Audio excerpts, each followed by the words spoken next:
What if on Solana you could create a token that only verified users can hold? Or one way you can instantly freeze a sanctioned address across the entire ecosystem? Today I'm going to show you Token ACL, a new standard for permission tokens on Solana that gives you enterprise-grade compliance without sacrificing any user experience. And the best part, users don't wait for approvals. If they meet the rules, they can unlock access themselves. By the end of this video, you will know how to create a token with built-in access controls, set up allow lists for KYC verification, set up block lists for sanctions compliance, and we're gonna do all this in the JavaScript SDK and the command line interface. So let's dive in. So what is the problem that we are trying to solve here? When an enterprise wants to create a token, they usually have to meet certain compliance criteria. So for example, they need to be able to enforce KYC, or they need to be able to block sanctions addresses, or they want to restrict the tokens to only approved parties, like accredited investors, for example. So how they would usually do it is they would use the default account state and set it to frozen, or they would use transfer hooks. These have some disadvantages though. So for example, if you use the frozen account state, then every person who wants to hold the token would need to contact your support. Then you need to manually unfreeze them, and this adds delay and friction, and it's basically just a poor user experience. So how Token ACL now fixes this is that Token ACL enables permissionless Thaw. So people can actually, when they are not blocked or anything, or they are on an allow list, they can actually thaw their own token accounts. So the account would still start in frozen, but then there's actually two programs now, the ACL program and the ACL gate program. And the issuer of the token can now configure this gate program with whatever rules they want.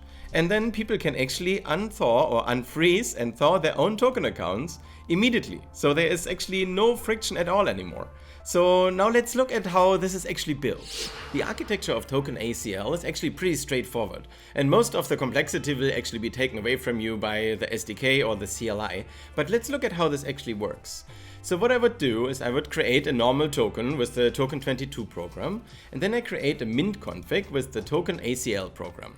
While I do that, I actually transfer the freeze authority from my token to the ACL program. And now whenever I want to freeze or unfreeze a token account, I would call the ACL program instead. And the ACL program then does a call into my gate program. The gate program you can configure yourself. So you can add allow lists and block list. An allow list you would, for example, use for accredited investors. And a block list you would, for example, use if there is a sanctioned entity, for example. And now if I'm on a allow list, for example, then I can just myself thaw my own token accounts. So I don't need to wait for any permissions anymore. So this is really nice, and you can, like this, you can have a perfectly compliant token. And if you add a little fields to the additional metadata, Token ACL, then actually the whole process will be taken away from you, and you can just use the token helpers, and they will handle the creation and thawing of token accounts completely automatically for you. The ABL program has 4 different modes. One of them is allow all EOAs, so this is externally owned addresses. So like this you can, for example, block all PDAs, like programs to own your program. To hold your token. Then you can have allow lists, like I already said.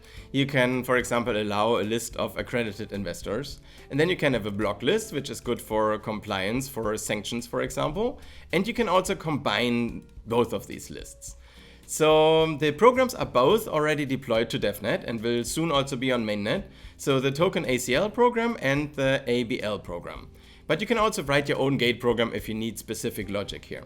So now let's look how you would create a token with a block list on using the Solana JavaScript SDK, and afterwards with the CLI.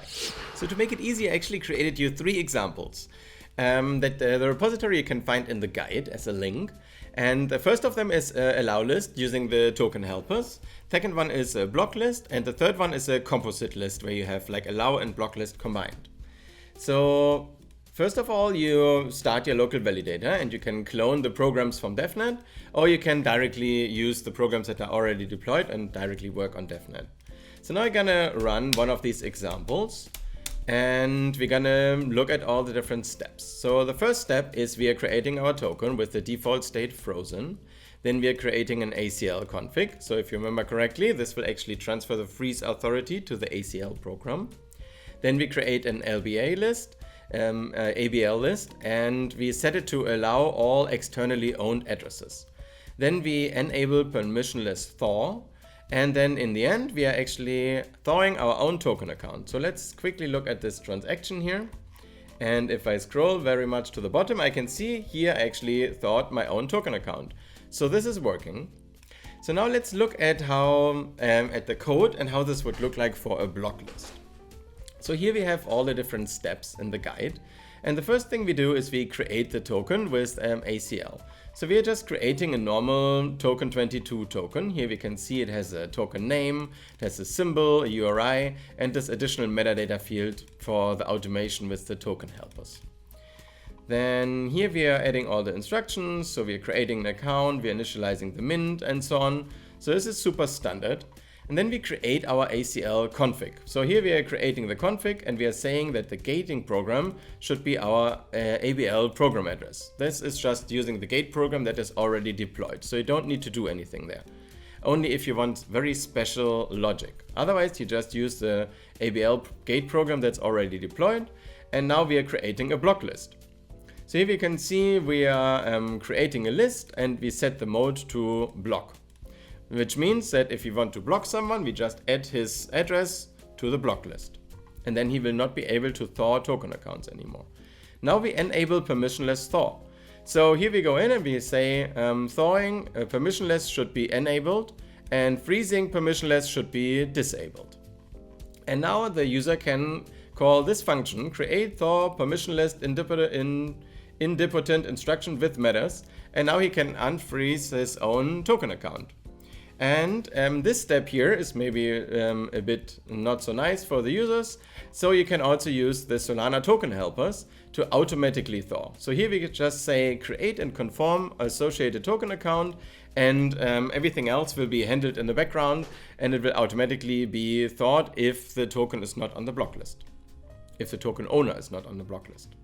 All right, and now we can see how the same thing would look like with a composite and a block list. So you have an allow list and a block list for the same token. So you create your allow list, you create your block list, and then when you set up the extra account matters, you just add the allow list and the block list. And you can have multiple lists here. So someone from the community could, for example, create their own block list for all sanctioned entities, for example. A quick look at the behavior if you have both lists enabled. So if you block someone, this will always be the highest priority. So if someone is on the allow list and on the block list, he would still be blocked.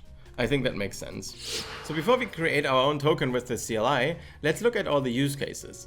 So the first one would be security tokens, KYC required. For this, you would set the list, the mode of your list to allow.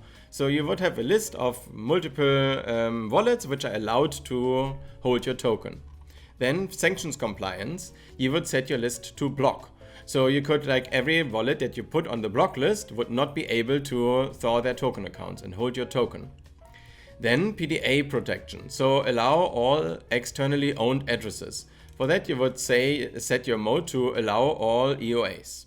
And for full enterprise compliance, you would combine these two lists. So you would have an allow list for KYC'd investors, and you would have a block list for sanctioned addresses or terminated employees or whatever you can come up with. Like, you can basically configure everything that you want in your own gate program. Okay, now let's create one of these tokens with a block list in the CLI. So you're just gonna follow the instructions here from the guide. I copied this over. So the first thing I'm gonna do is I'm gonna create a token with the token 22 program. So now I have the mint. Now I'm just gonna replace the mint placeholder with my mint here in the guide.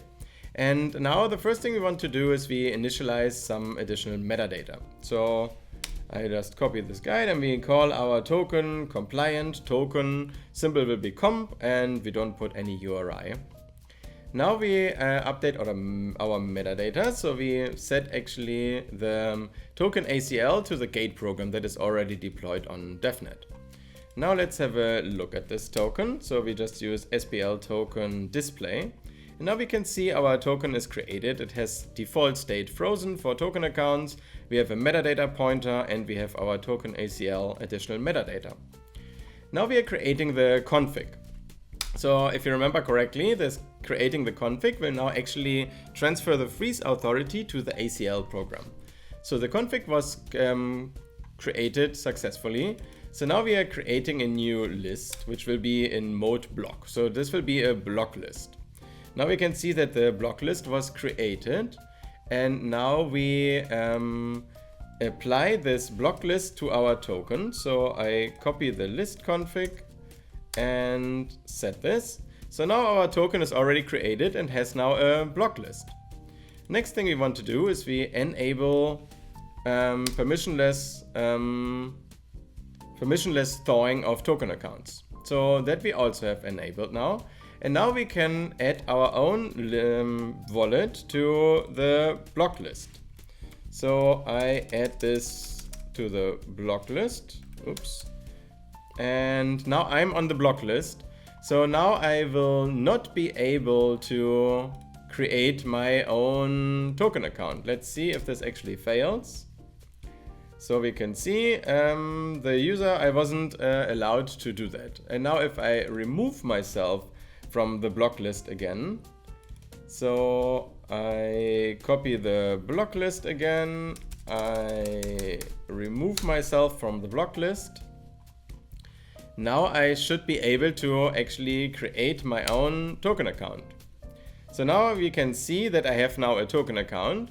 So now we should actually be able to mint some tokens into my wallet. And yes, we can see that worked. And now we can look at the balance. So now I have a balance of 1000 tokens and I'm not on the block list anymore. One thing that you need to keep in mind is if you put someone to the block list, you still need to freeze their token account afterwards, probably if you actually want them to not be able to use your token at all anymore. So now you can create your own completely compliant tokens with the ACL program. And for production, you would probably need to have some security audits. You should probably wait for the audit of the program on mainnet, the ACL and the gate program.